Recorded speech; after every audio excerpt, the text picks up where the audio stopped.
Hello, a very good evening, friends. Myself, Dr. Deepika, Shri Rani Sati आरोग्य भवन multi specialist clinic, Hazaribagh, Jharkhand. आज का टॉपिक हमारा है फिशर परिकर्तिका। तो स्टूल पास आउट वाले रास्ते में, जहाँ से स्टूल पास आउट होता है, उस रास्ते में अगर कोई कट लग जाता है तो उसे फीसर कहते हैं।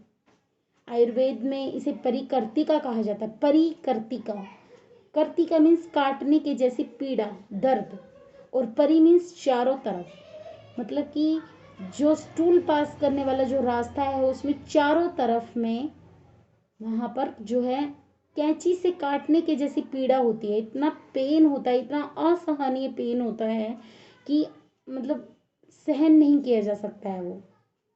ठीक है। और बिल्कुल ऐसा ही पेन होता है जैसे जैसे उस स्किन को, उस चमड़ी को जो है कैंची से काट रहा हो कोई। और ऐसा बेसिकली हार्ड स्टूल की वजह से ऐसा होता है। जब कॉन्स्टिपेशन आपको लंबे टाइम से बना रहता है तो डेली ही अगर हार्ड स्टूल पास आउट हो रहा है तो उसकी वजह से जो हमारे एनल रीजन है उसमें कट लग जाते हैं। छोटे छोटे कट भी हो सकते हैं वो, या एक बड़ा कट भी हो सकता है, और उससे फिर स्टूल के साथ में ब्लीडिंग होना शुरू होता है। ठीक है। तो ऐसा जनरली तो यंग फीमेल्स में ज़्यादा होता है, और ड्यूरिंग प्रेगनेंसी भी ऐसा होता है। लेकिन ऐसा नहीं है, मेल्स में भी होता है फिशर, लेकिन क्योंकि यंग फीमेल्स में ऐसा ज़्यादा मतलब देखा गया है। ठीक है। तो इसमें बेसिकली तो इसमें ब्लीडिंग हो जाती है, लाइनिंग सी देखने को मिलती है। लेकिन कभी भी मतलब अगर आपको कॉन्स्टिपेशन रह रहा है तो क्या करता है पेशेंट, क्या करता है कि वो इग्नोर करते चलता है इस चीज़ को। ठीक है। और उसके इस इग्नोरेंस की वजह से एट लास्ट स्टेज में जो है उसको फिशर बन जाता है। वो फिशर धीरे धीरे आगे चल करके बहुत हार्ड सा मांस बनना शुरू हो जाता है। और इतना हार्ड होते होते वहाँ पर ब्लड की क्लॉटिंग्स भी इकट्ठी होंगी, और वो धीरे धीरे इतना हार्ड होता चला जाता है कि एट लास्ट वो एक टैग फॉर्म ले लेता है। एक टैग टैग होता है जो सनेल टैग, टैग की फॉर्मेशन कर देता है। ठीक है। और वो हो जाती है क्रॉनिक स्टेज। अब तो डॉक्टर से ट्रीटमेंट लेना ही पड़ेगा।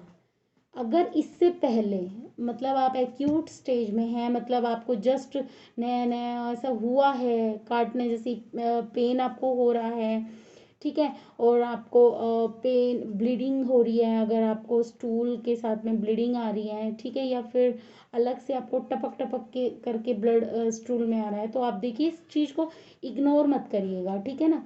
देखो बवासीर के बारे में आपने सुना होगा, लेकिन ये भी कई उसके टाइप्स होते हैं। एक में जो है वो तो मैं आज एक टाइप के बारे में बता रही हूँ जिसको मैंने अभी नाम बताया, परिकर्तिका, फिशर। इसके अलावा भी और होती है, जैसे मस्से हो जाते हैं, जैसे कि कोई पाथवे वहाँ पर फॉर्मेशन हो जाता है। तो आज अभी मैं फ़िलहाल आपको सिर्फ जो एक कट वाली लाइनिंग बन जाती है, फिशर जिसको बोलते हैं, उसके बारे में आपको बता रही हूँ। ठीक है। तो इसमें जो पेशेंट है बहुत ही सीवियर पेन के साथ आता है, पेशेंट को बहुत ज़्यादा पेन होता है। इतना पेन होगा उसको ड्यूरिंग डेफिकेशन, मतलब जब वो स्टूल पास कर रहा होता है तो उसको पेन होता है। इवन स्टूल पास आउट करने के बाद तक भी उसको पेन होता रहता है। साथ में ब्लीडिंग हो भी सकती है और नहीं भी, कोई ज़रूरी नहीं है। ठीक है। और इसके अलावा ये मैंने रीज़न तो इसका बता ही दिया है कि ये जो है हार्ड स्टूल की वजह से ऐसा होता है।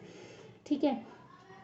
और वो भी लंबे टाइम तक अगर आपको कॉन्स्टिपेशन बना रहता है तो उसकी वजह से ऐसा होता है। तो इसीलिए फर्स्ट स्टेज में अगर आपको कॉन्स्टिपेशन हो रहा है तो आप उस चीज़ को इग्नोर मत करिए। अगर आप इग्नोर करते चलेंगे कॉन्स्टिपेशन को तो वो एट लास्ट जो है फिशर, फिस्टूला या एनाल कुछ भी, मतलब इनमें इनकी फॉर्मेशन कर देगा। तो आप बीमारी को कुछ भी ऐसा हो तो उसको आगे इतना ज़्यादा बढ़ने मत दीजिए। शुरुआती दौर में उसको क्योर करने की कोशिश कीजिएगा। ठीक है। तो इसके लिए मैं कुछ छोटे मोटे ट्रीटमेंट आपको बताऊंगी जो शुरुआती दौर के लिए। बाकी अगर क्रॉनिक में आपने पहुंचा दिया है तब तो भाई नॉर्मल सी बात है, उसको तो डॉक्टर को दिखाना ही पड़ेगा, ठीक है। लेकिन इसमें पेन इतना ज़्यादा होता है कि मतलब टच भी नहीं कर सकते, इतना ज़्यादा पेन होता है। तो मैं एक्यूट जो जब स्टेज शुरू हुई है तब के बारे में ही आपको बता देती हूँ कुछ एक दो चीज़ें, कि अगर शुरुआती दौर ऐसा है तो उसे ठीक कर लीजिए आप। फर्स्टली तो रीज़न देखिए किस कारण से आपको जो है ऐसा हो रहा है, ठीक है, किस कारण से ऐसा हो रहा है। तो कारण फाइंड आउट करिए, अगर प्रेगनेंसी का है या फिर आपको कौन प्रेगनेंसी में होता है तो फिर आप उसको मतलब वहाँ पर आप कुछ लेग्जेटिव लीजिए, ठीक है। अपनी जो ड्रिंकिंग जो क्वालिटी है उसको चेंज करिए, ठीक है। आप अगर अपना मतलब अगर अपना लिक्विड डाइट ज़्यादा लेते हैं, सॉफ्ट डाइट ज़्यादा लेते हैं, फाइबर वाली ज़्यादा लेते हैं तो आपको कॉन्स्टिपेशन की प्रॉब्लम नहीं होगी। साथ में आप जो है 1 चम्मच त्रिफला रात को गर्म पानी के साथ या गर्म दूध के साथ ले सकते हैं।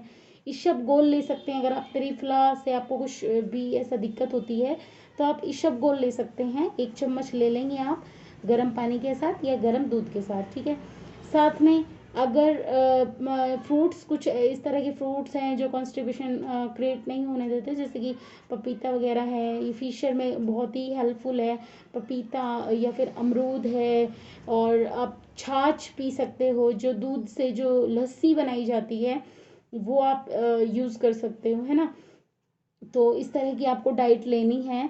और उसके अलावा आपको पानी जो है वो आपको गर्म पानी में जो है फिटकरी डाल करके आप उसमें सिट्स बात कर सकते हैं, मतलब कि एक टब में गर्म पानी भर लीजिए और उस गर्म पानी में जो है फिटकरी डाल दीजिए, उसमें आप बैठिए 10-15 मिनट के लिए बैठिए उसमें, तो वो जो है वो वहाँ की जो एनल की मसल्स हैं उनको उनकी सिकाई हो जाएगी, ठीक है।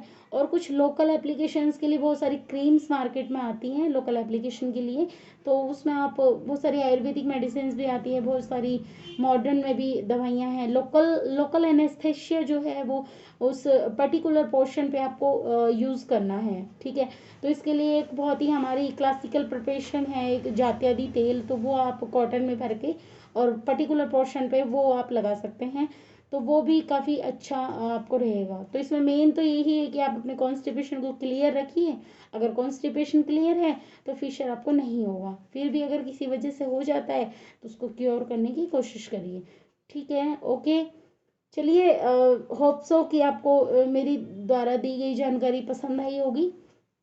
तो इसी के साथ वीडियो का एंड करते हैं, ठीक है। Thank you. मेरे चैनल को लाइक, सब्सक्राइब एंड शेयर कीजिएगा। Thank you so much.